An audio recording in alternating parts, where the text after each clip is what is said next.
At first look, Chef Michael Shafer might seem intimidating, standing over 6 feet tall, hair pulled back in a ponytail, and a New York attitude. But he is a man of dignity, passionate about his food and giving back to his community. I think the one thing that my mother taught me was to give back.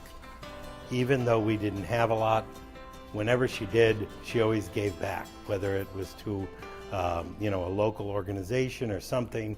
Anytime there was something important, she would give, $5 or something like that. And it would come back to us. People would help us, and what goes around comes around. Born and raised in the inner city of Buffalo, New York, Shafer didn't grow up with a silver spoon in his mouth, but it made him who he is today. My mom raised 5 of us on her own, so if we wanted to eat, we needed to learn how to cook. So my mom tells stories of me pulling a chair up to the stove so I could reach it to cook for my friends. Shafer learned his way around the kitchen at an early age, but also to work hard for the things that he wanted. All the kids, all 5 of us, if we wanted something, we needed to earn it.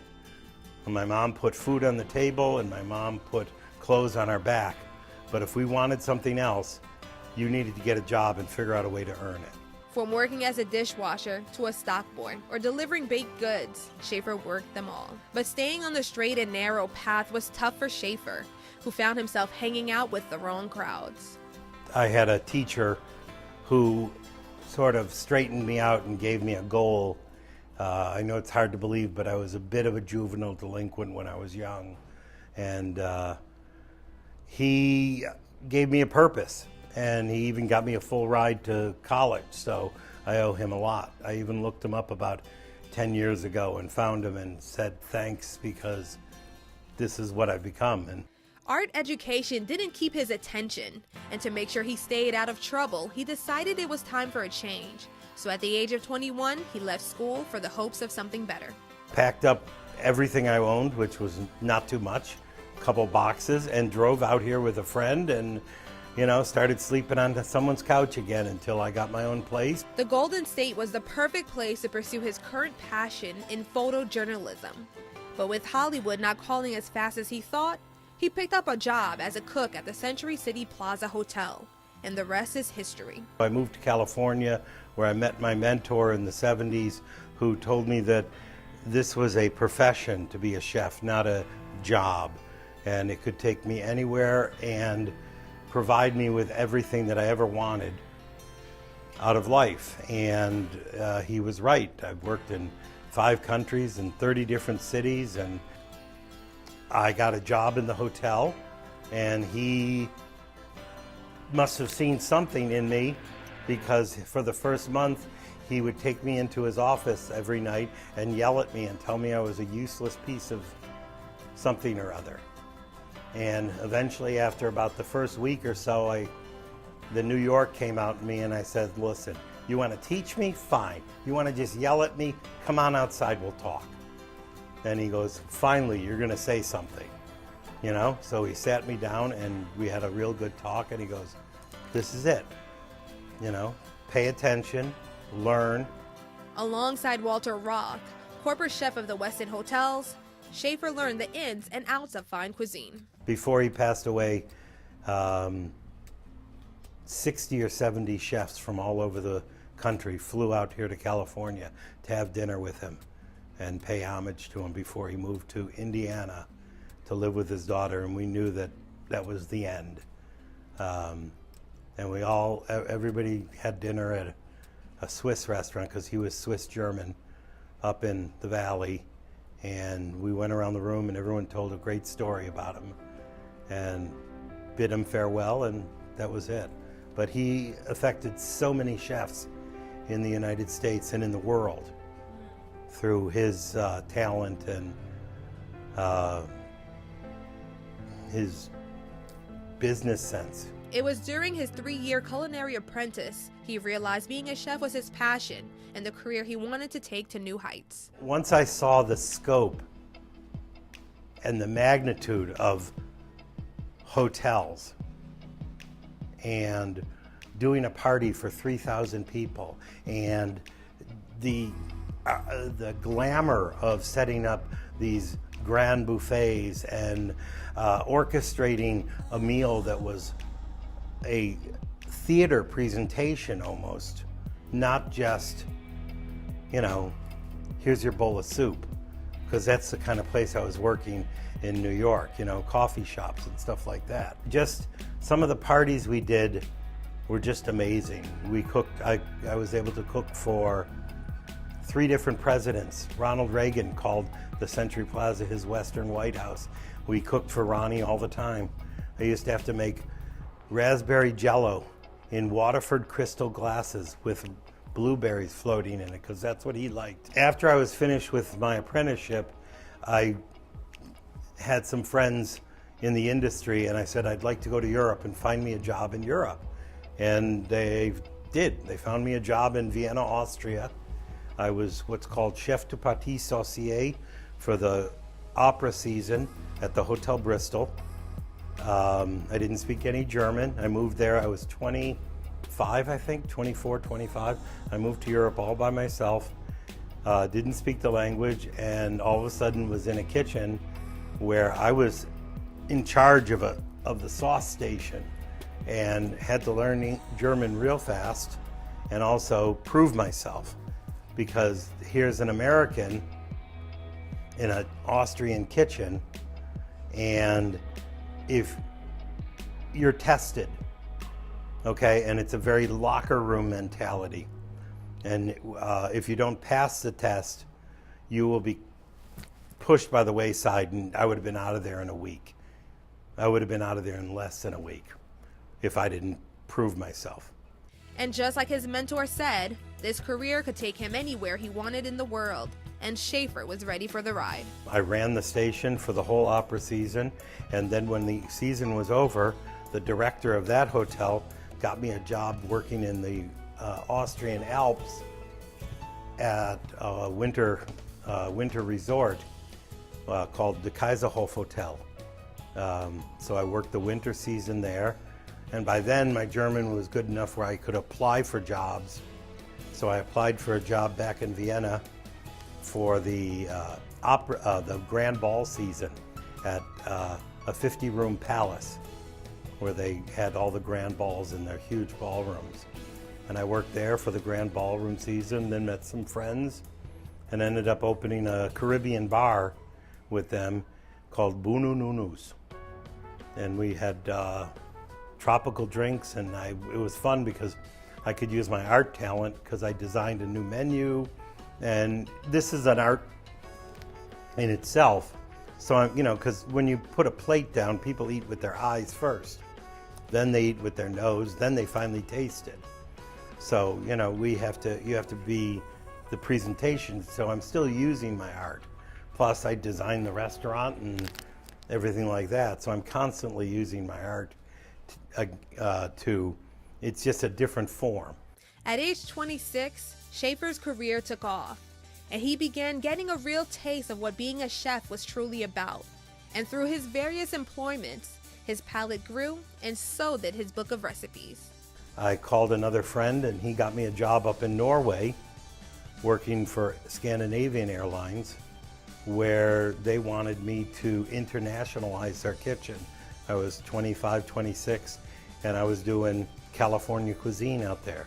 Tacos and burritos and, tostadas and nouvelle cuisine, the French style of nouvelle cuisine in the fine dining room, and Southern cooking. An executive sous chef position at the Century Plaza brought him back to the United States, and it wasn't long before he met his better half and also started his roots here in the South Bay. We would always joke that when we would walk by a travel agency and they had a picture of this castle in Banff, Canada, and she said that would be a really nice place to go on a special, that special trip, just as a joke. And she came back from a business trip, and I had a poster hanging in our house, and I go, "You want to go to Banff?" And I gave her a ring. And she cried for 2 days, and then I had to hit her 3 times. No, I'm only joking. But we got married. We got married at the hotel that I was the chef at, And I went into the kitchen in the morning, cooked all the food, went and put a suit on, got married, went back in the kitchen, made sure everything was in the oven, and enjoyed the party. And together they had 3 boys, Spencer, Max, and then Noah. Chef runs a tight ship at work and an even tighter one at home. You have to be a leader at home, and you have to be a leader here. You know, you have to be, everyone calls me, you know, the old man. We even called my chef the old man, okay? It is a family sort of thing, and he is Papa, you know, and he can be, you know, the guy who you sit on his lap and he's nice, or he could be the guy who sends you to your room because you've been a bad boy, you know, and it's the same thing here. I have, most of my employees have been with me over 15 years. I have employees that have been with me here all 25, and we're a family, and they know that if they don't play by the rules, Daddy's gonna scold you. And if they do play by the rules, everything will be great and we'll get ice cream. Shafer's father wasn't around much growing up, but he made sure to be there for his own children. Both Nancy and I both come from broken homes. So we both know there's a couple rules. In front of me and for life, you will always love each other. You can kill each other outside of my house, but in my house, you love each other. And we're family, and there's nothing you can do about that. That's for life. And he has his mother to thank for where he is today. It bugs me because he never understood what I became without him. And all I wanted him ever to do was just say, damn, pretty good, kid. In touch with each other throughout the years and stuff like that, but it was always very cold and distant. Family has always been very important to him, which is why he decided to move his mother from the East Coast closer to him. Well, she's 96, and living alone in Buffalo with the winters and everything like that, it just got to be too much. In our old house, there were too many stairs, and she slipped and fell, and we had to put her in a home. And the home that we had her in, I just hated. And my one sister and I were flying back and forth every couple months to help her out with this or that or the other, and it just got to be too hectic, where we said, we got to bring her out here. So she didn't want to come, of course, and it was really a tough move. But now she's in a wonderful home up in Woodland Hills, 1.5 miles from my other sister, who's a nurse practitioner and her advocate.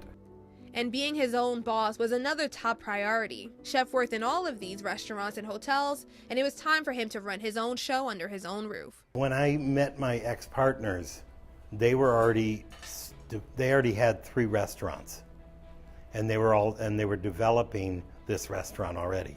I sat next to one of my partners at a meeting for a chef's organization, and we started talking, and I said, you know, I'd like you to look at my proposal. I'm trying to, you know, open my own place. And he said, boy, I really like this concept. Let's do it together. And we did. So that's how Depot came. We already had other restaurants. And then eventually I was their corporate chef for all restaurants, and we had some more, and then we parted friends. The building itself is a historical site. It was built in 1912. The same year that the city of Torrance came about. We had our 100th anniversary, 2012. It was a train station for the red car system. The inside is all what we put in. The exterior is still original. The Depot restaurant opened on October 1991, taking over the historic building of the Pacific Electric Railway Depot, designed more than 100 years ago by architect Irving Gill. Very urban. Since we are in downtown Torrance, I wanted it to be a very urban sort of feel Like you could walk into this restaurant and you'd know you were in a restaurant in Detroit or Chicago or New York. It has a very rich Art Deco-y sort of feel. And his art showed up again on a plate. We call it global cuisine, which means it's a little bit of everything, you know, and we have a very broad menu with everything from Asian influence to Italian to Central European to Mexican to California. It's just a very big fusion or melting pot of the kind of food that I like and my travels. Old Torrance was the perfect location for Chef Shafer to showcase his skills. I've lived in Venice, Marina del Rey, Culver City, Playa del Rey, Orange County. Those are just the places in California that I've lived, okay? Not to mention everywhere else that I've lived. And I love the South Bay. It's phenomenal. It's the best community, both to live in, to work in, to raise my family in, but also the community is so supportive of each other, which is tremendous. The way they, the way that everyone's philanthropy is geared towards the community is just very, very cool. As much as he loves being in the kitchen, the work is taking a toll on his body. You cannot be in this industry this long without having a complete passion for food and for entertaining. You can't. You won't last. Out of the 19 other apprentices that went through the program in the 70s with me, I'm the only one still in the business. Everyone else said, screw it, this is crazy. And it's very debilitating, the industry. I've already had 3 orthopedic surgeries, and I have to have 3 more, one of them probably this year. I have to have my knee replaced. After so many years of standing on a cement floor over a cutting board, plus being rode hard and put away wet when I was young, adds up to, my body is deteriorating. But he wouldn't change a thing. I love it. Especially the bigger the party, the better.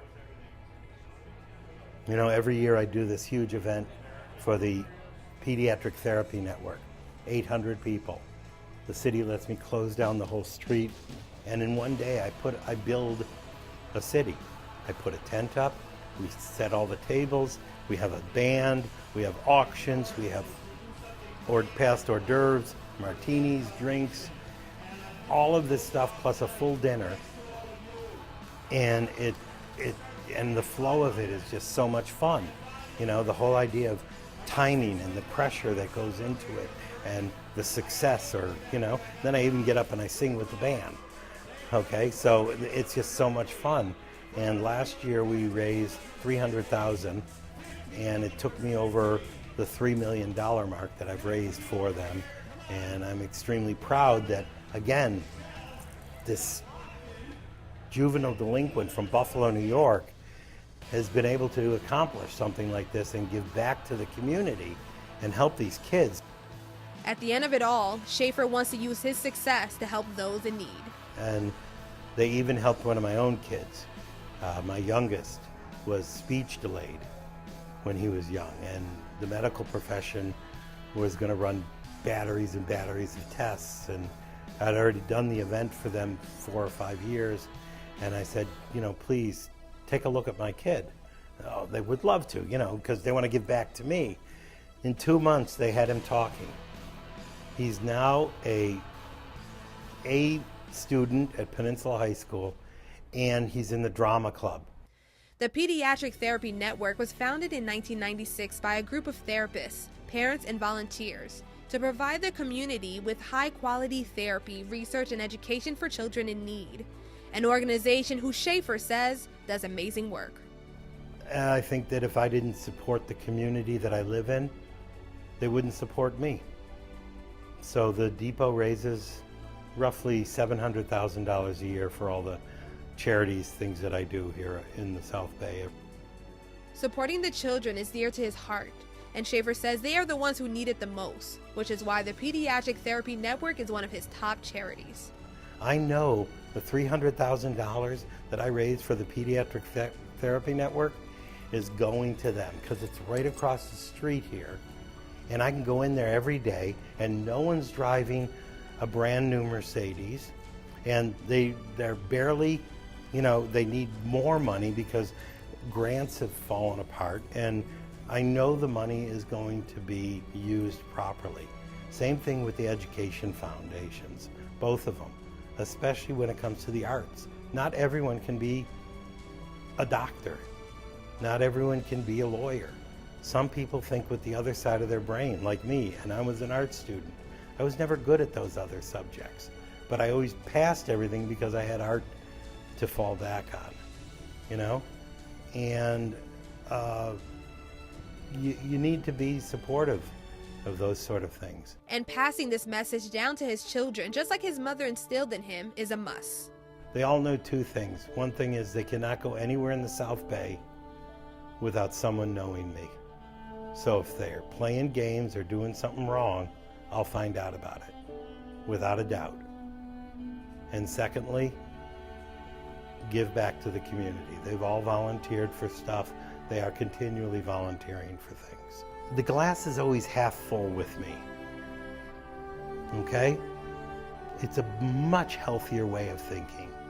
If you think the glass is half empty, it's just not positive. And no matter what happens, you have to be positive because this is it. You made it, live it. If not, change it. Chef Shafer recently celebrated 25 years at Depot Restaurant. His career and road were not easy ones, but he does have some advice to those wishing to be in the industry. The Food Network, just like the television, has glamorized the business. We're saying, oh yeah, you too can be the next Wolfgang Puck in, 9 months. Guaranteed you'll get a job. Yeah, guaranteed you'll get a job, but it's going to be a prep cook at the most. You might not even make it as a prep cook. Also being in the kitchen environment, having to earn the respect of people means that you have to gain their trust and be able to, walk the walk if you're going to talk the talk. Anybody can come in and say, oh yeah, I can do that, but let's see you do it. I mean, I've seen so many students come out of these $100,000 culinary schools who the first day in the kitchen, they cut their finger. They understand. I always put it the same way as medical school. Just because you went to college and then went to medical school and passed your boards doesn't mean you're a doctor.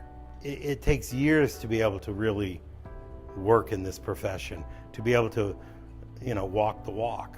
Chef Michael Shafer has been recognized many times for his philanthropy and culinary expertise. The Torrance Education Foundation honored the chef with the James Armstrong Community Leadership Award in 2016. He has raised millions of dollars for a wide variety of charities, and for many years he has personally hosted 2 events raising more than $100,000 annually for the Pediatric Therapy Network and the Volunteer Center of South Bay Harbor, Long Beach. He has been nominated as Chef of the Year 3 times by the Southern California Restaurant Writers Association and awarded Citizen of the Year, showing how much of an asset he is to the South Bay. I constantly look back and, especially the fact that I'm here in my restaurant that I've had for 25 years. There are very few restaurants that have been open for 25 years.